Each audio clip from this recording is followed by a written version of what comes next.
PhD news देखेंगे आप। मैं हूं आपके साथ आपका मेजबान रहीम अहमद खान। पंजाब, हरियाणा और दिल्ली तमाम बड़ी खबरों पर डालेंगे नजर। आगाज हेडलाइंस के साथ करेंगे। सुर्खियों को पेश करने में ताउन किया है डॉक्टर ऑर्थो ऑयल के साथ साथ डॉक्टर ऑर्थो कैप्सूल्स साथ लेना ना भूलें। दिल्ली पुलिस का 79वां स्वतंत्रता स्थापना दिवस, गृह मंत्री अमित शाह ने दी 10 नई परियोजनाओं की सौगात। सुरक्षा अब और होगी बेहतर। सीएम रेखा गुप्ता ने डीडीए पार्किंग का किया उद्घाटन। सीएम गुप्ता ने कहा, दिल्ली का विकास अब तेजी से हो रहा है।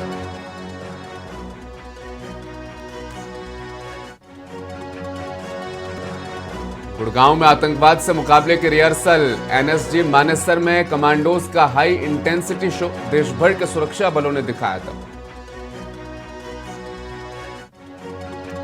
हरियाणा के सीएम नायब सिंह सैनी ने नूंह के नागेश्वर मंदिर में किया जलाभिषेक। तावड़ू रैली से भी किया खिताब।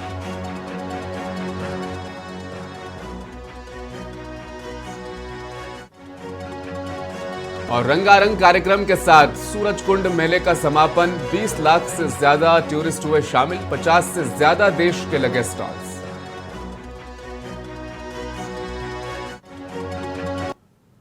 दिल्ली पुलिस आज 16 फरवरी को अपना 79वां स्थापना दिवस धूमधाम से मना रही है। इस मौके पर आयोजित समारोह में देश के गृह मंत्री अमित शाह बतौर चीफ गेस्ट शामिल रहे। इस विशेष दिन पर गृह मंत्री ने दिल्ली पुलिस को 10 नई परियोजनाओं की सौगात दी, जिनका मकसद शहर की सुरक्षा व्यवस्था को और ज्यादा मजबूत करना है। केंद्रीय गृह मंत्री अमित शाह ने कहा, दिल्ली पुलिस की 10 नई परियोजनाओं का आज यहां पर इफ्तिताह हुआ है। दिल्ली को 10,000 कैमरों से जोड़ने के कार्यक्रम के फर्स्ट फेज में 2100 कैमरे लाइव जुड़ चुके हैं। दिल्ली में पहले से मौजूद 15,000 से ज्यादा कैमरों को इसके साथ जोड़ने का काम मुकम्मल हो चुका है। उन्होंने कहा, मुझे यकीन है कि सिर्फ सेफ सिटी योजना आने वाले दिनों में दिल्ली की सुरक्षा को बहुत आगे तक ले जाएगी।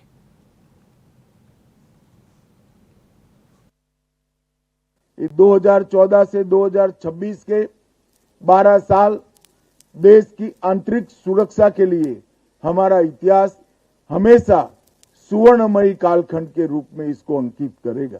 2014 के पहले हमारे देश में 3 समस्याएं हमारी आंतरिक सुरक्षा को चैलेंज देती थी। कश्मीर का क्षेत्र, पूरा नॉर्थ ईस्ट और कई राज्यों में 11 से राज्यों में फैला हुआ माओवादियों से पीड़ित क्षेत्र। ये तीनों क्षेत्र हमारी आंतरिक सुरक्षा को एक बहुत बड़ी चैलेंज देते थे। मगर मुझे पूरा आपको बताते हुए हर्ष हो रहा है कि धारा 370 के निरस्तीकरण के बाद कश्मीर, नॉर्थ ईस्ट और माओवादी क्षेत्र में हिंसा के आंकड़ों को हम 80% तक कम करने में सफल हुए हैं। और वो दिन दूर नहीं है जब ये तीनों क्षेत्र पूर्णतया हिंसा से। दिल्ली के सीएम रेखा गुप्ता ने आज नेहरू प्लेस डिस्ट्रिक्ट सेंटर में दिल्ली विकास प्राधिकरण यानी डीडीए की बहुस्तरीय पार्किंग का उद्घाटन किया। सीएम रेखा गुप्ता ने कहा कि प्रधानमंत्री मोदी से लेकर दिल्ली सरकार और उसके अधिकारियों के बीच समन्वय और सहयोग के चलते दिल्ली का विकास तेज गति से हो रहा है। उन्होंने कहा, यह दुर्भाग्यपूर्ण था कि पिछली सरकार ने केंद्र और उपराज्यपाल के साथ मिलकर काम नहीं किया। अब दिल्ली का विकास हो रहा है, ये स्वच्छ हो रही है। ये सब प्रधानमंत्री नरेंद्र मोदी की क़यादत में शुरू हुए इस बड़े समन्वय, उपराज्यपाल के मार्गदर्शन, दिल्ली सरकार की कड़ी मेहनत और हमारे अधिकारियों के समर्पण के चलते मुमकिन हो पा रहा है।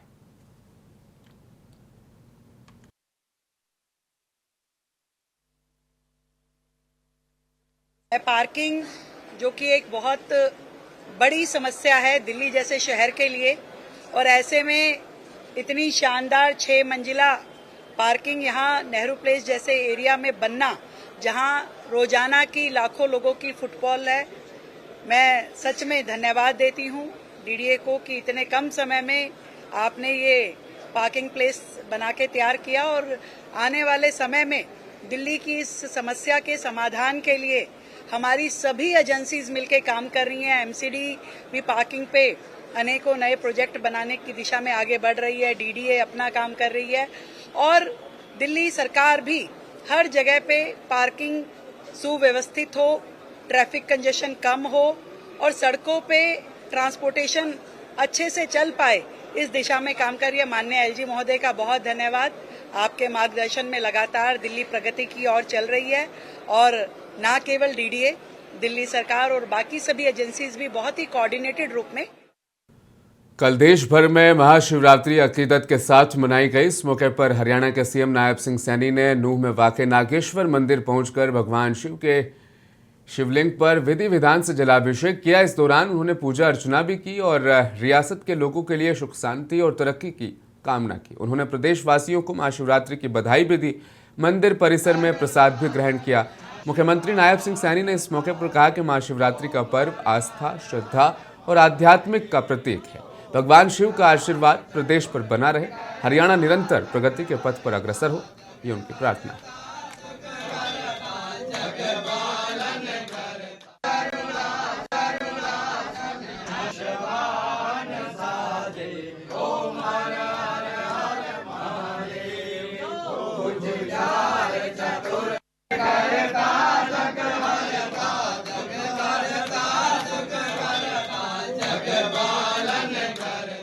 महाशिवरात्रि पर्व की देशवासियों को बहुत बहुत बधाई और शुभकामनाएं देता हूँ। महादेव जी के चरणों में मैं प्रार्थना करता हूँ कि सभी मंगलमय हो और आगे बढ़ें, दुखों से दूर हों, ऐसा मैं महादेव जी के चरणों में प्रार्थना करता हूँ और सब विकास की नई ऊंचाइयों को छुएं। देश के यशस्वी प्रधानमंत्री आदरणीय मोदी जी का जो संकल्प है, उस संकल्प को साकार करने में सभी प्रदेशवासी एकजुटता से इसमें लगे। मैं महाशिवरात्रि की पुनः सभी को बहुत बहुत बधाई देता हूँ। रियासत पंजाब में एक नया राजनीतिक विवाद तब खड़ा हो गया जब राज्य की आम आदमी पार्टी के विधायक नरिंदर कौर भरज ने इल्जाम लगाया कि हरियाणा के सीएम नायब सिंह सैनी के दफ्तर ने 2027 के चुनावों से पहले उन्हें बीजेपी में शामिल होने के लिए प्रस्ताव दिया और बंद कमरे में बैठक के लिए संपर्क किया। इस पर बयान देते हुए बीजेपी के प्रदेश अध्यक्ष मोहन लाल बड़ोली ने कहा, अगर उन्हें राजनीति करनी है तो राजनीति सही तरीके से करनी चाहिए, देश के हित में होनी चाहिए। वो राजनीति करनी है तो राजनीति ढंग से करनी चाहिए और राष्ट्र हित में करनी चाहिए। और जो राष्ट्र हित में है वो हमारे हरियाणा के मुख्यमंत्री नायब सिंह सैनी अच्छे तरीके से कर रहे हैं। वो अपने नज़रिए से देखते हैं और हम अपने नज़रिए से देखते हैं। और भारतीय जनता पार्टी राष्ट्र के लिए काम करती है और राष्ट्र के लिए जो अच्छा होता है वो काम करती है। आज पंजाब की जनता आम आदमी पार्टी की सरकार से तंग है, उसको निजात दिलाने के लिए हरियाणा के मुख्यमंत्री की आवश्यकता है। वहाँ राष्ट्रीय सुरक्षा गार्ड यानी एनएसजी मानेसर परिसर में सोमवार से 16वें अखिल भारतीय पुलिस कमांडो प्रतियोगिता का आगाज हो गया है। ये प्रतियोगिता 16 फरवरी से 28 फरवरी तक आयोजित की जाएगी, जिसमें देश भर की कमांडो टीमें हिस्सा ले रही है।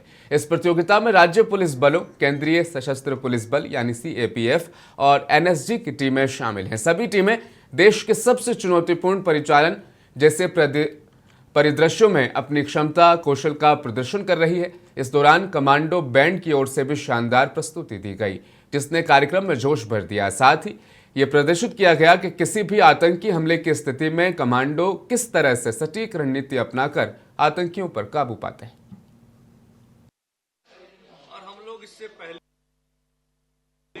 मैं इस प्रतियोगिता के जो ऑर्गेनाइजर्स हैं, विशेष रूप से आईजी ट्रेनिंग एकेडमी और उनकी टीम की सराहना करता हूं, जिन्होंने प्रयास किया है। आईजी मुख्यालय ने भी प्रयास किया है कि इस कंपटीशन को बेहतरीन से बेहतरीन बनाएं। आपने अभी डेमोन्स्ट्रेशन देखा था, हमने हर चीज करने की कोशिश की है जिससे कि आपको एक अच्छा एक्सपीरियंस हो और आपको अच्छा लगे। कमांडोज, एनएसजी कमांडोज ने आज का प्रदर्शन किया, वह भी विशेष बधाई के पात्र है। K9 टीम, जो एमएमए की टीम, बहुत अच्छा किया। और मैं इस बार इस मंच से बताना चाहता हूं कि जब हम कमांडोज को लटकते हुए देखते हैं या रैपलिंग करते हुए देखते हैं या पार्कर करते हुए देखते हैं या पैरामोटर में उड़ते हुए देखते हैं तो हमको लगता है इसमें कोई खास चीज है नहीं। ध्यान में रखिए कि ये 10 मीटर की ऊंचाई से ऊपर है और 10 मीटर से आदमी अगर गिर जाए तो वो मर जाएगा। तो हर टाइम जब ये कोई कमांडो इस तरह की हरकत करता है तो वो अपनी जान जोखिम में डालता है। हम सबको लगता है कि इसमें कोई विशेष बात नहीं है। आप नीचे खड़े होंगे उस बिल्डिंग के और देखेंगे कि किस फुर्ती से वो उतरा या किस फुर्ती से वो कूदा या पैरामोटर किस तरह से आपके ऊपर से गया, तो आपको पता लग जाएगा कि साहस। पंजाब और हरियाणा के किसान एक मर्तबा फिर दिल्ली चलो आंदोलन की तरफ बढ़ रहे हैं। पिछली बार साल 2020 में हुए आंदोलन में किसान नेता राकेश टिकैत और गुरनाम चढ़ूनी अलग अलग नजर आ रहे, तो फिर आखिर आंदोलन को लीड इस बार कौन करेगा?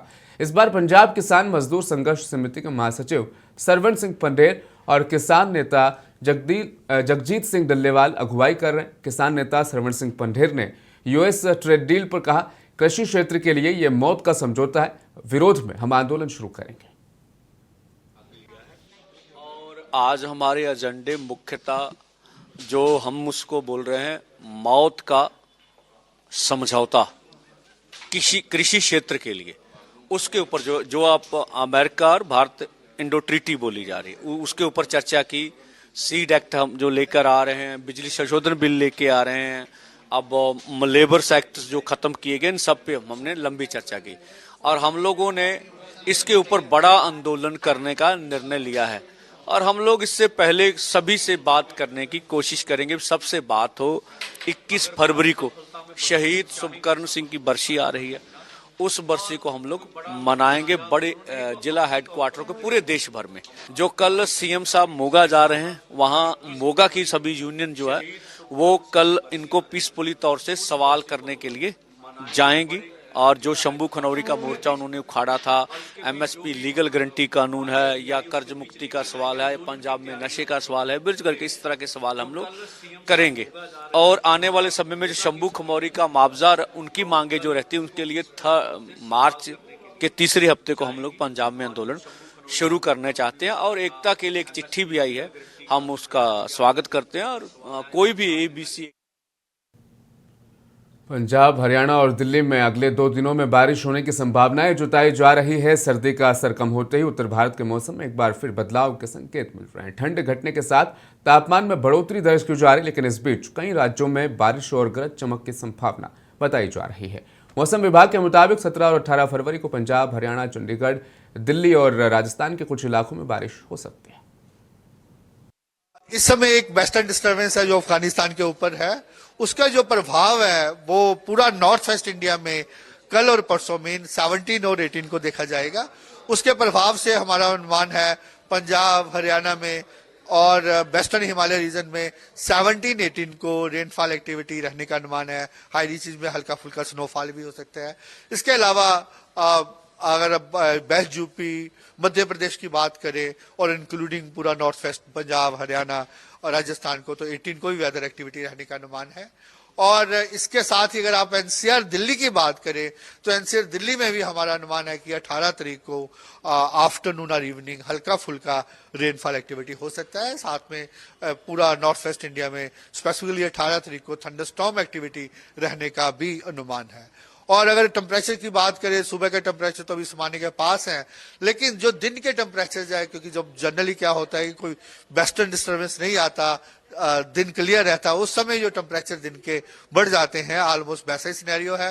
तो हमारा अनुमान यही है कि अभी जो वेस्टर्न डिस्टर्बेंस आ रहा है, जो बढ़े हुए टेम्परेचर्स हैं, जो भी 28 डिग्री के पास है, उससे थोड़े ज्यादा भी हैं, वो उसमें थोड़ी बहुत गिरावट देखने को मिल सकती है। अगर आप भारत के बाकी हिस्सों की बात करें, अभी मध्य प्रदेश, जहाँ गुजरात की बात करें, जहाँ इसके अलावा कर्नाटका, महाराष्ट्र, वहां जो टेम्परेचर है वो सामान्य से ज्यादा है। दिन के टेम्परेचर 2 से 4 डिग्री ज्यादा है, ऑलमोस्ट वैसे ही रहने का अनुमान है। इसके अलावा कोस्टल कर्नाटका के लिए भी जो हमारा जो टेम्परेचर है कहीं ना कहीं 37 डिग्री के पास है, उसके साथ ही वो भी सामान्य से 3-4 डिग्री ज्यादा है। वहां ब्रेक के बाद बढ़ेंगे खबरों में आगे। हरियाणा के फरीदाबाद में लगे 39वें सूरजकुंड इंटरनेशनल क्राफ्ट फेयर का उद्घाटन हुआ था और अब ये मेला खत्म हो चुका है। आपको बताते चले, समापन समारोह में मुख्य अतिथि के तौर पर हरियाणा के राज्यपाल प्रोफेसर असीम कुमार घोष ने शिरकत की। इस समापन समारोह की सदारत हरियाणा के पर्यटन मंत्री अरविंद शर्मा ने की। उनके साथ कैबिनेट मंत्री विपुल गोयल और फरीदाबाद की महापौर प्रवीण बत्रा जोशी ने भी शिरकत की। मेला 16 दिन तक चला और मेले के अंतिम दिन भी खचाखच भीड़ नजर आई। पर्यटन मंत्री अरविंद शर्मा के साथ उनकी पत्नी भी समापन समारोह में मौजूद थी। महाशिवरात्रि का दिन होने के चलते पर्यटन मंत्री की बीबी रीटा शर्मा ने भक्ति गीत भी गाकर सुनाया। इस मेले में 20 लाख से ज्यादा लोग शामिल हुए।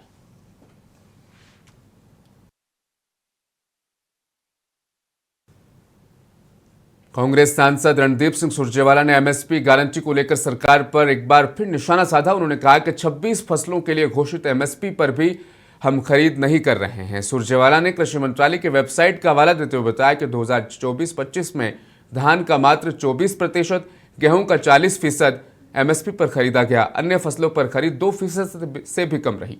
कुल उत्पादन का 1% से भी ज्यादा एमएसपी पर नहीं खरीदा जाता है। आदरणीय मित्र, मैं कई बार सदन के पटल पर यह बात रख चुका, मैं फिर दोहराता हूं। ये कहते हैं कि वो 26 फसलों का एमएसपी घोषित करते हैं, वो घोषित करते हैं, देते नहीं। जो 2024-25 की फसल खरीद का आंकड़ा कृषि विभाग की वेबसाइट पर आपको मिलेगा, वो दिखाएगा कि देश में कुल उत्पादन का धान लगभग 24%, गेहूं लगभग 40%, 2% कम ज्यादा होता रहता है। उसके अलावा कोई फसल 1% से ज्यादा एमएसपी पर सरकार नहीं खरीदती। कुल उत्पादन का 1% से ज्यादा कभी उन्होंने कोई फसल खरीदी हो तो आप एक एग्रीकल्चर मिनिस्टर को ले आइए, मैं उनके मंत्रालय के आंकड़े कई बार यहीं से।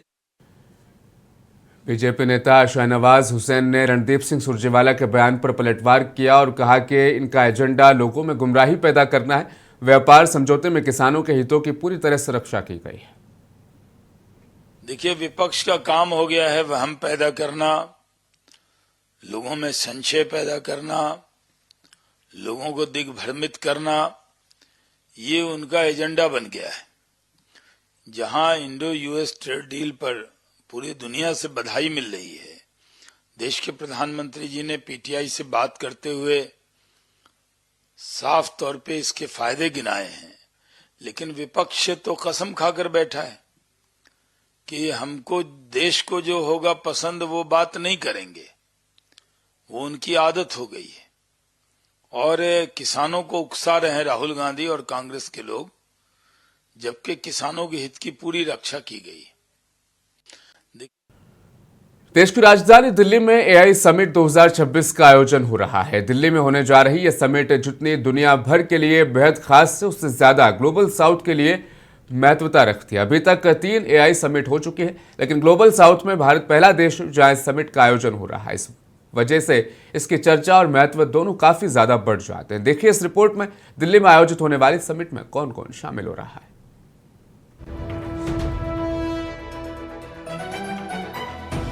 भारत की राजधानी दिल्ली एआई इम्पैक्ट शिखर सम्मेलन की मेजबानी कर रही है। इसमें एआई के भविष्य को आकार देने के लिए तकनीक से जुड़े दुनिया भर के कई दिग्गज शामिल होंगे। इनमें गूगल के सीईओ सुंदर पिचाई, ओपन एआई के सीईओ सैम ऑल्टमैन, माइक्रोसॉफ्ट के सह संस्थापक बिल गेट्स, माइक्रोसॉफ्ट के अध्यक्ष ब्रैड स्मिथ, एंथ्रोपिक के सीईओ डारियो अमोदेई और एडोब के सीईओ शांतनु नारायण का नाम शामिल है। हालांकि ये सम्मेलन केवल तकनीक आधारित नहीं है। इसमें फ्रांस के राष्ट्रपति इमैनुअल मैक्रों, ब्राजील के राष्ट्रपति लूला डिसिल्वा, स्पेन के प्रधानमंत्री पेड्रो सांचेज, स्विस राष्ट्रपति गाय पारमेलिन और यूएई के क्राउन प्रिंस मोहम्मद बिन जायद अल नहयान समेत कम से कम 20 वैश्विक नेता भी हिस्सा ले रहे हैं। 45 से अधिक देशों के मंत्री स्तरीय प्रतिनिधिमंडल, संयुक्त राष्ट्र महासचिव और अंतर्राष्ट्रीय संगठनों के वरिष्ठ अधिकारी भी इसमें हिस्सा ले रहे हैं।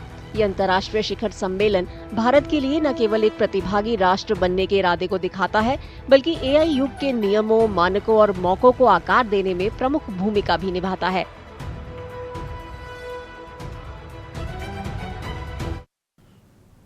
तो एआई इम्पैक्ट समिट 2026 सिर्फ तकनीकी एक्सपर्ट्स का कोई साधारण जमावड़ा नहीं, बल्कि इस बात का ऐलान है कि भारत अब तकनीक की दुनिया में सिर्फ एक फॉलोअर नहीं, बल्कि एक लीडर बनने के लिए तैयारी कर रहा है। इसमें 100 से ज्यादा देशों के एक्सपर्ट और डेलीगेट्स हिस्सा ले रहे हैं और हमारे देश के स्टूडेंट्स भी इसमें अपना मॉडल पेश करेंगे।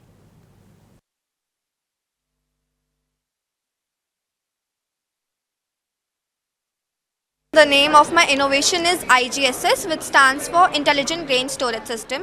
So basically in India, millions of tons are being lost every year due to poor storage methods. We have unscientific, unconventional methods of storage being implemented in India. So for that, I have created my innovation, Intelligent Grain Storage System.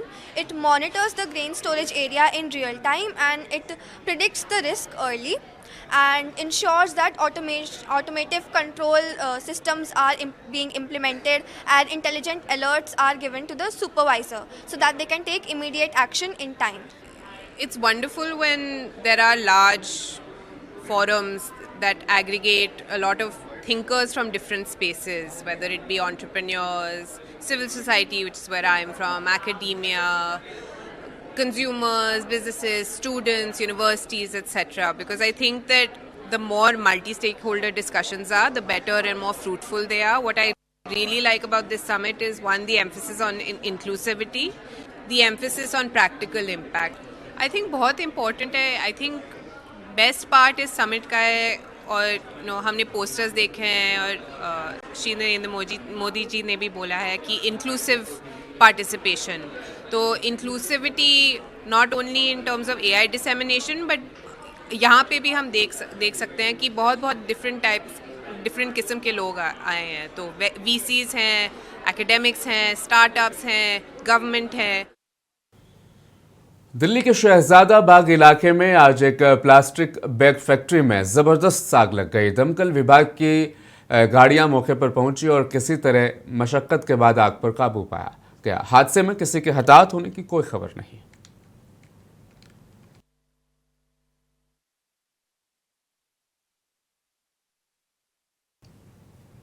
Pakistan के खिलाफ team India की जीत के बाद कल देर रात तक दिल्ली, अंबाला, सोनीपत और अमृतसर में जमकर जश्न मनाया गया. दरअसल T20 विश्व कप में भारत ने पाकिस्तान को 61 रनों से हराकर लगातार तीसरी जीत दर्ज की और सुपर 8 में जगह बनाई. ईशान किशन की अर्धशतक की पारी और भारतीय गेंदबाजों के दमदार प्रदर्शन से देश भर में जश्न का माहौल देखने को मिला.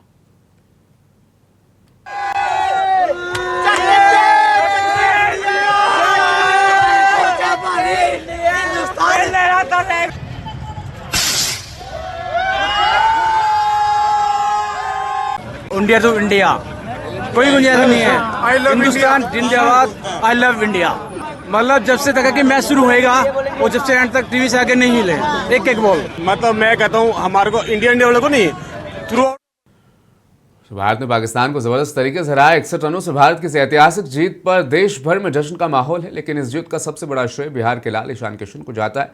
ईशान किशन ने बल्लेबाजी करते हुए न सिर्फ इंडिया को संभाला बल्कि 40 गेंदों में 77 रन की पारी खेलकर अपने बल्ले से भारत के खाते में जीत भी लिख दी. ईशान किशन की मां ने क्या कुछ कहा वो सुनाते हैं आपको.